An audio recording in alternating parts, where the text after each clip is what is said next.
On Wings this week, trying traditional Rajasthani food in Ranthambhore's tiger country. We cover a visa temple in India's Telangana state, where thousands of people come to pray for a successful application. Our country in focus for the week is Croatia. And we also soar over Berlin in Europe's highest swing. Only on WION, World is One.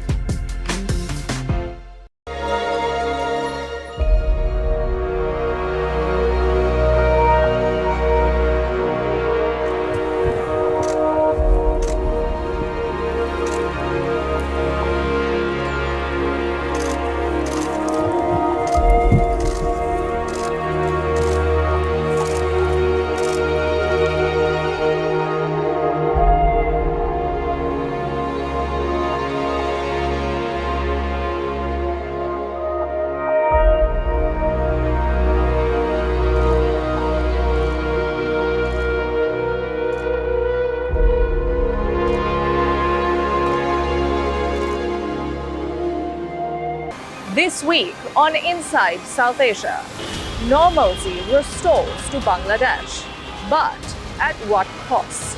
Can interim leader Muhammad Yunus safeguard the rights of minorities? 3 years since the Taliban takeover, the Taliban iron fist prevails, human rights denominators at an all-time low. And three-time Grammy Award winner Ricky Kedge creates a unique world record on India's Independence Day. All this and much more on Inside South Asia.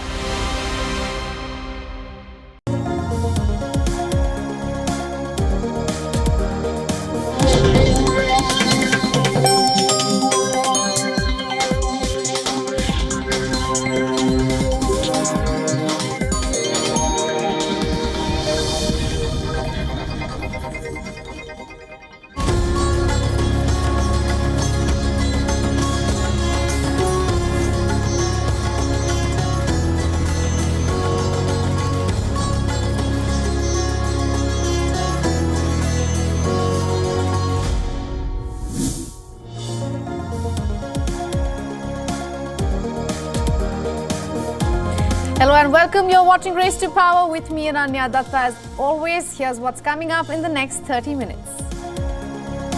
As elections approach in the United States, the campaign trail is getting more and more nasty.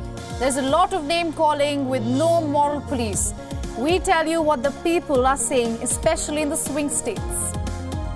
And after a long wait, people of Jammu and Kashmir will finally get to vote in assembly polls. We tell you what's next for the region.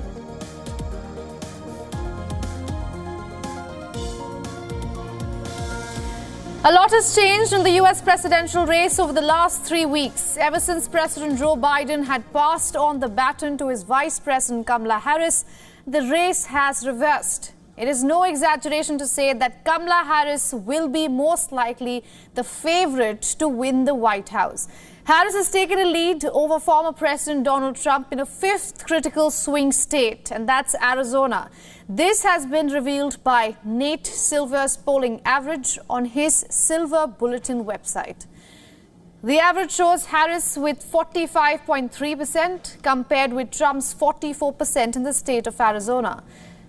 The averages already have Harris narrowly ahead in Michigan, Nevada, Pennsylvania and Wisconsin. However, Harris is still down in North Carolina, and that's another key state. The race is tight here, 45.4% for Harris compared with 46% for Trump. So that's a 0.6% difference, and the polling average suggests Harris now has more paths to the presidency than Donald Trump. She's competitive in more states that could add up for an electoral college victory. Harris has two paths to possible success: the Rust Belt states of Michigan, Wisconsin and Pennsylvania, and the Sun Belt states of Georgia, Arizona and Nevada, as well as North Carolina. She could win in either regions and still claim the White House. Meanwhile, Trump must win both the Rust Belt and Sun Belt for the top draw.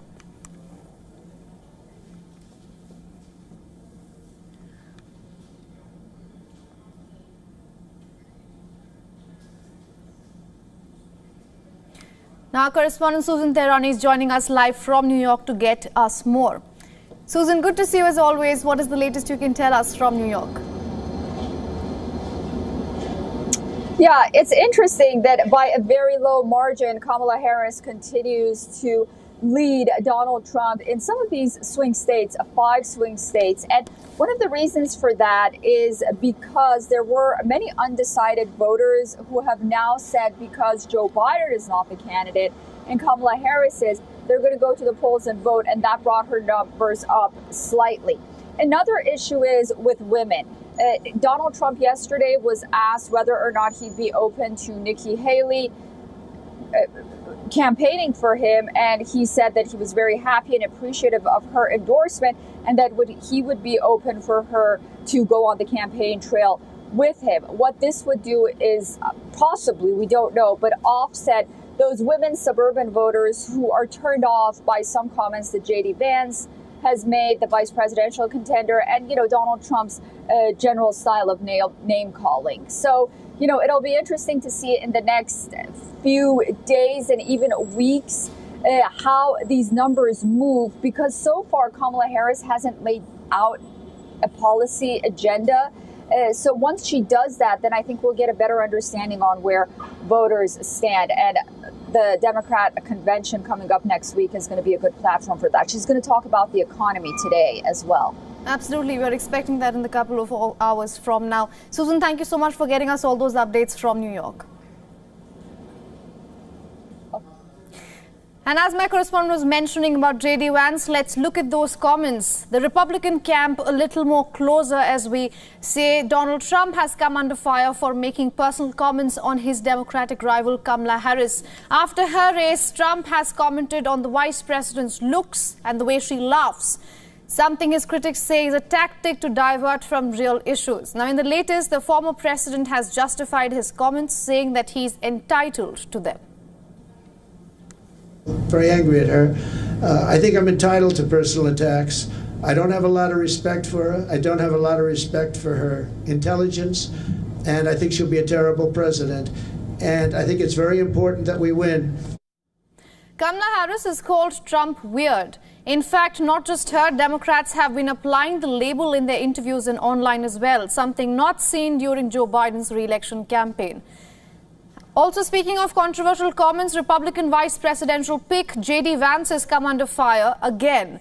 First, it was him referring to women who don't have children as childless cat ladies, and now it is his views on abortion access. In an interview with Fox News' Laura Ingraham, he was asked what his message will be to suburban women who are worried about their reproductive rights. This is what he had to say, and I'm quoting from his statement. I'm not buying that. I think most suburban women care about the normal things that most women care about. They care about inflation, price of groceries, public safety. And then Vance went on to defend Trump's policy to let states decide what suits them when it comes to abortion. Let's get you some numbers now. According to findings released Wednesday by KFF, a non-profit health think tank, 74% of women in the US aged 18 to 49 think that abortion should be legal. This is the same age group that is directly affected by restrictions on abortion, the women of reproductive age. Interestingly, the same poll suggests nearly half of Republican women of reproductive age say that abortion should be legal in most or all cases.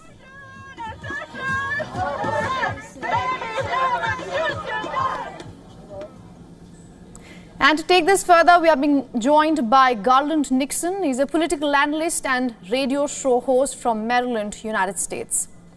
Mr. Nixon, thank you so much for joining us here on WION. Good to see you. Let me first come to you with some numbers. Kamala Harris is leading in 5 swing states. Some of the guests we have been speaking to lately has been calling it her honeymoon period, but it's going to be about a month since she jumped onto the campaign trail for the White House. Your thoughts?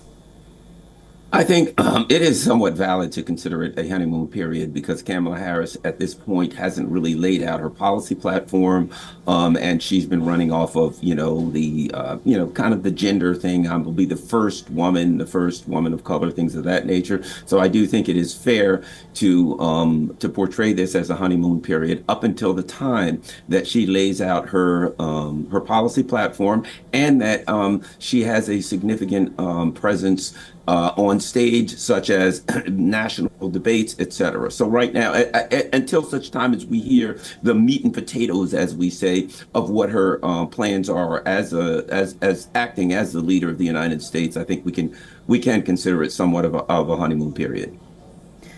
Right. At this point, I don't think anyone's surprised if there are any controversial name-calling coming in from Donald Trump. That has been his forte, not just in this elections, but also in 2016.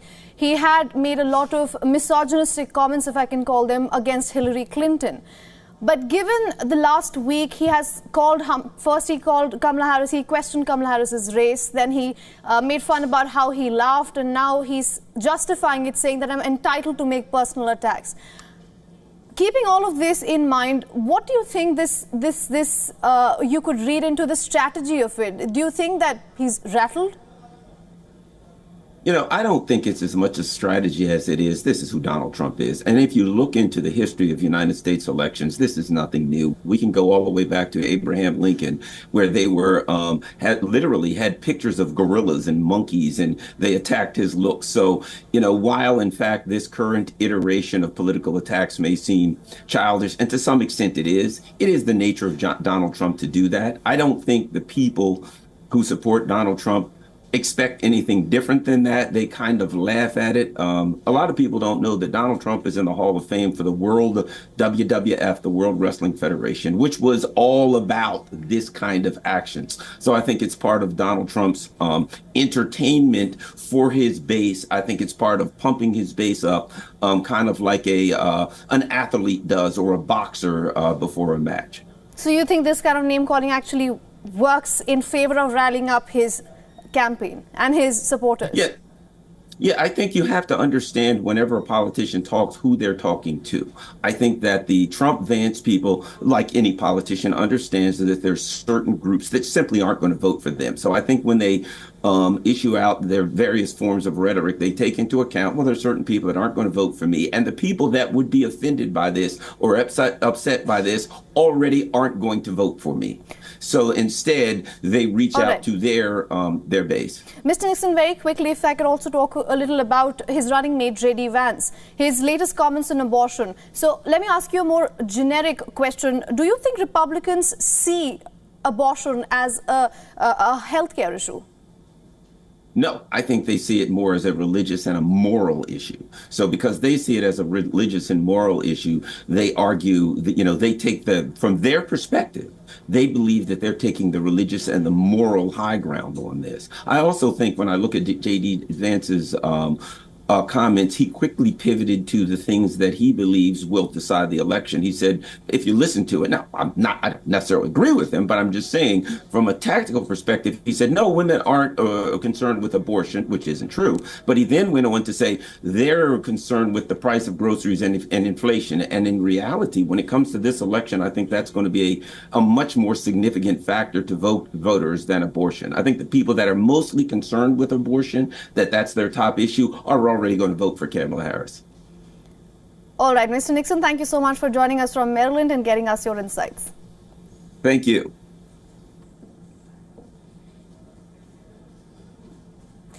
Let's shift focus now. It's been 6 days since a trainee doctor was allegedly raped and murdered in India. The state of West Bengal has been witnessing massive uprising against injustice. Political blame game has escalated with the state government and opposition levelling charges against each other. Several BJP leaders have taken to the streets of Kolkata demanding Chief Minister Mamta Banerjee's resignation. The opposition alleges Mamta's government attempted to tamper with evidence in a move to cover up the case. Earlier in the day, a clash broke out between BJP workers and Kolkata police during a protest in the state capital.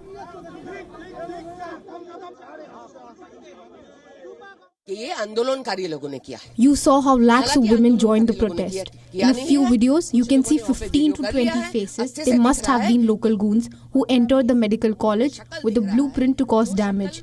What has the police done about it? Your Mamata Banerjee's government and administration have failed. The way thousands of antisocial elements entered to erase the pieces of evidence shows that there is someone who wants to save them. In response, Mamata Banerjee has also held a rally in Kolkata demanding death penalty for the guilty. The Bengal Chief Minister, flanked by her women MPs, squarely blamed the BJP and left for vandalizing the government hospital where the rape took place.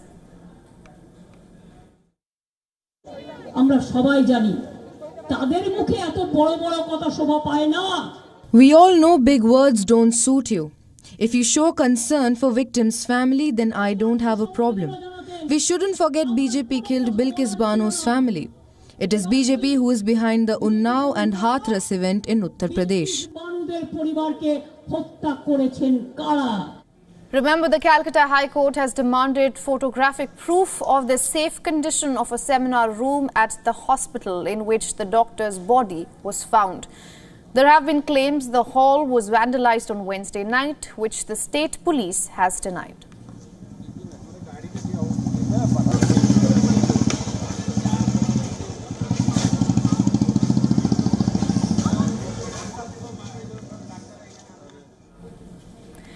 And staying with India, where dates for the assembly polls have been announced for 90 constituencies in Jammu and Kashmir and Haryana.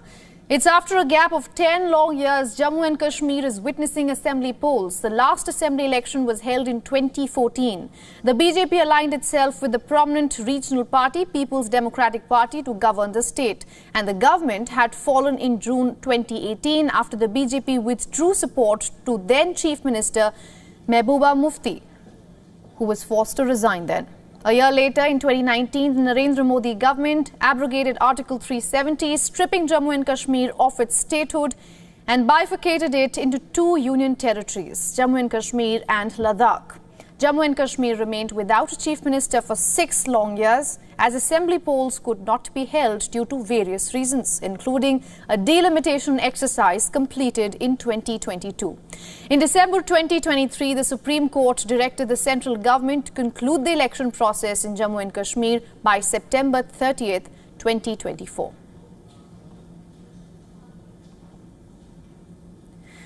Now, announcing the assembly election dates, the Chief Election Commissioner said that election in Jammu and Kashmir will be held in 3 phases. The first phase of voting will take place on September 18th, while the second phase will be held on September 25th and the third on October 1st, while the counting of votes and results will be declared on October 4th. The amendments to the J&K Reorganization Act in terms of providing the reservations came in December 2023. So the period started ticking for the commission to start it only in December 23. Thereafter came the parliamentary election. So we are not delayed at all. Now, the Election Commission also announced polling dates for the state of Haryana, as the term of the current government will end on November 3rd. Haryana will vote in a single-phase assembly election on October 1st. There are 90 legislative assembly constituencies in Haryana. The counting of votes will take place on October 4th. Now, Haryana is likely to see a 4-way contest on October 1st between the BJP, Congress, JJP and Aam Aadmi Party. However, the Election Commission has clarified that unlike last time in 2019, when they held elections for Maharashtra and Haryana together, this time due to J&K elections and rains and festivals lined up in Maharashtra, they are unable to hold elections together. The Election Commission is yet to announce polling dates for Jharkhand.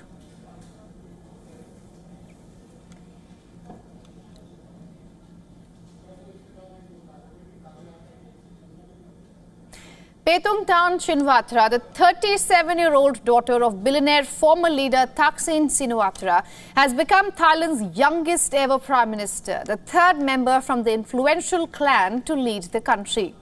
This after the country's parliament confirmed her nomination by the ruling Pheu Thai party.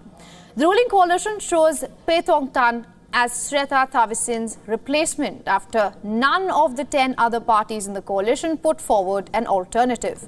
Pheu Thai and its partners hold 314 seats in the parliament, and Pheu Thong Tan needed the approval of more than half of the current 493 lawmakers to become the Prime Minister. The lawmakers have approved Pheu Thong Tan as the Premier by 319 votes.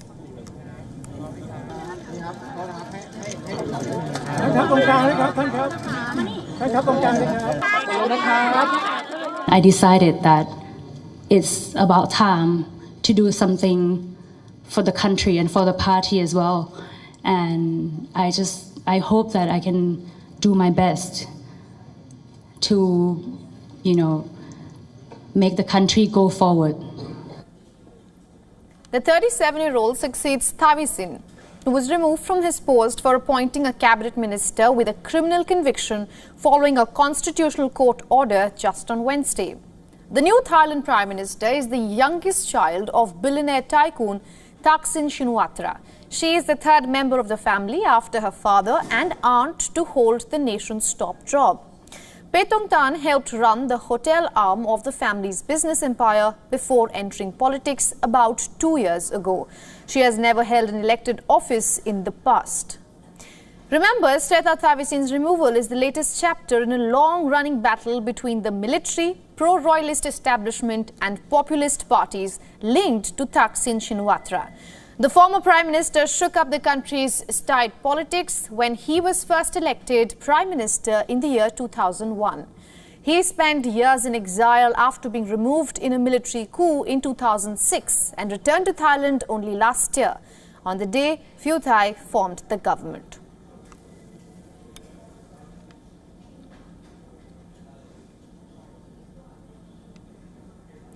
Now, international pressure on Venezuela is increasing. US President Joe Biden has now voiced his support for a new round of elections in Venezuela.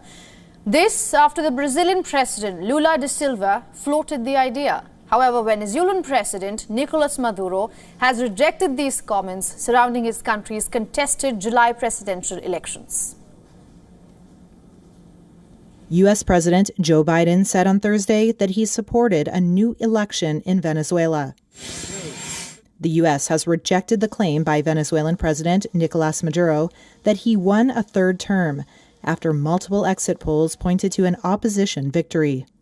Many Venezuelans also reject Maduro's claim, as protests have erupted across the country, with opposition leaders calling for supporters to keep up the demonstrations until they are recognized for what they claim was a resounding victory. On Thursday, Brazilian President Luiz Inácio Lula da Silva suggested that Maduro could call a new contest involving international observers as a potential solution for the political crisis in the country. Maduro still has 6 months in office. His term only ends in January of next year, so he's the president of the republic regardless of the elections. So, if he has common sense, he could try to call to the people of Venezuela, and perhaps even call new elections, establish criteria for the participation of all candidates. Brazil's leader also said a coalition government could be another possible solution for Venezuela. But so far, Venezuela's ruling party and the opposition have ruled out Biden and Lula's suggestions. Here's opposition leader Maria Corina Machado. Not recognizing what happened on July 28th to me is a lack of respect for the Venezuelans who gave them all and expressed their popular sovereignty. Popular sovereignty must be respected, and elections already happened. Machado has thrown her support behind presidential candidate Edmundo Gonzalez. Tallies posted online by the opposition show Gonzalez received 67% of the vote. But Venezuela's electoral authority proclaimed Maduro won 51% of the vote, but has not divulged full vote tallies. Now, we are a month later from the UK elections, and Rachel Reeves, the newly appointed Chancellor of the UK Exchequer, has announced a series of initiatives aimed at revitalising the UK's sluggish economic growth and addressing housing shortages. As Britain's first female finance chief, Reeves emphasised the urgency of reforming the national planning system, highlighting the need to boost the country's housing supply. Recently, Reeves outlined plans to restore mandatory housing targets and ends the ban on new onshore wind farms in England. She also instructed Treasury officials to access the state of public spending inherited from the previous Conservative administration, with a report expected before the summer recess. The Labour government, led by Prime Minister Keir Starmer, has made housing a key priority, with ambitious plans to build 1.5 million new homes over the next 5 years. And this comes as the UK grapples with a housing crisis where the quality and quantity of available homes lag behind demand, driving up prices. Reeves acknowledged the challenges facing the UK economy, including the lingering effects of Brexit, the COVID-19 pandemic, and global inflationary pressures. Despite these obstacles, she expressed confidence in the UK as a viable destination for business and investment, aiming to achieve the highest sustained growth in the G7. Labour's broader economic strategy includes closing tax loopholes to raise $9.19 billion for public services and creating a $9.12 billion national wealth fund to support key industries. And this is according to experts that Reeves' approach signals a shift towards growth-focused economic policies under the new Labour government.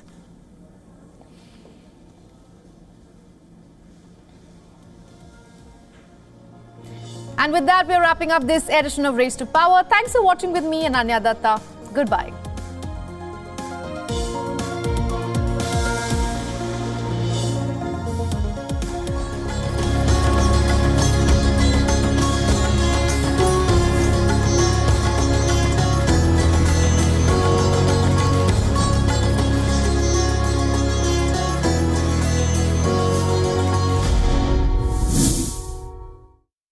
WION Health Resort is unique, the only one of its kind. Experience the 4 paths of natural wellness: yoga, Ayurveda, acupuncture, and naturopathy. Each uniquely customized program improves the whole person to make every person whole. Come to WION Health Resort. Make your reservation at yowon.com. This week on Tech It Out, our focus is on computer chips in human brains. We show you how countries are using robo-dogs in wars and high-risk missions. And we tell you about a new material that can turn regular objects into solar panels. This and more on WION World is One at these times. This week on Inside South Asia, normalcy restores to Bangladesh, but at what cost? Can interim leader Muhammad Yunus safeguard the rights of minorities? 3 years since the Taliban takeover, the Taliban iron fist prevails, human rights denominators at an all-time low. And 3-time Grammy Award winner Ricky Kedge creates a unique world record on India's Independence Day. All this and much more on Inside South Asia. As India celebrates its Independence Day, we tell you how patriotic films have evolved with time. Find out everything about this week's big release 3-2. And meet designer Gaurang Shah as he takes us on an Indian handloom tour. All this and much more with me, Isha Hanspal, at these times only on WION World is One.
The Earth is sending distress signals.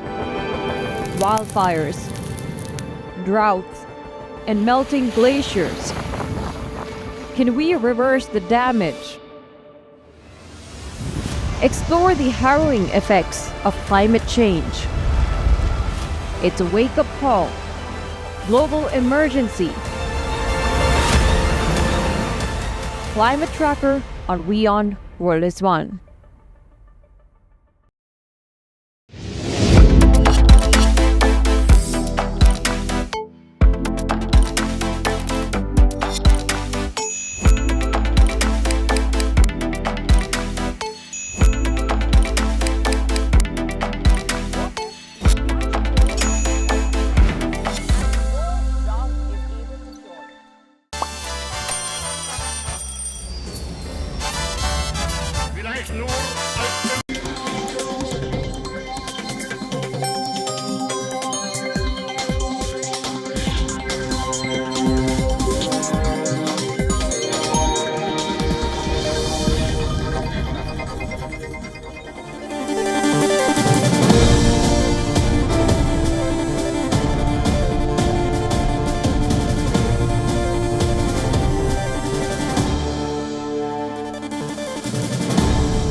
Hello and welcome. You're watching Fine Print. My name is Mohammed Saleh, and let's start this broadcast by taking a quick look as to what is making headlines at this hour.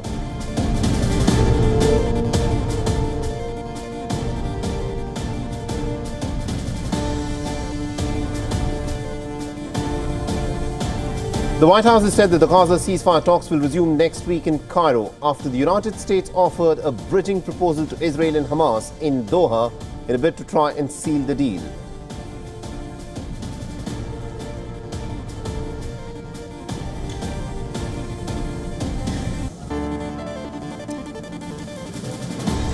Ukraine says its incursion into the Russian territory is aimed at forcing Russia to negotiate on fair terms as Moscow's troops announce new gains in eastern Ukraine.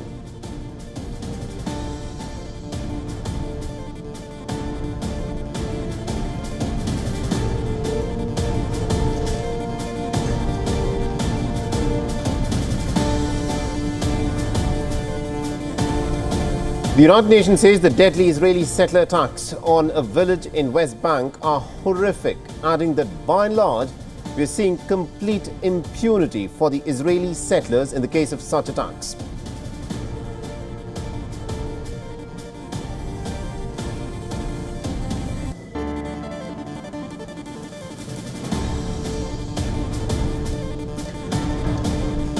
And it was a fist fight that broke out in Turkey's parliament when an opposition deputy was attacked after calling for his colleague.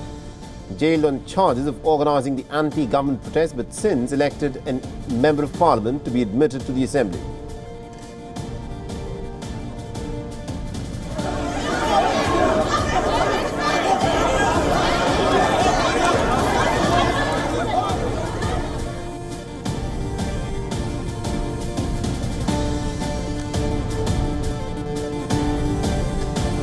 And gold hits a record high as global stock markets diverge with profit-taking on Wall Street, while European and the Asian markets gain on reassuring data about the health of the world's biggest economy and the likely US rate cuts.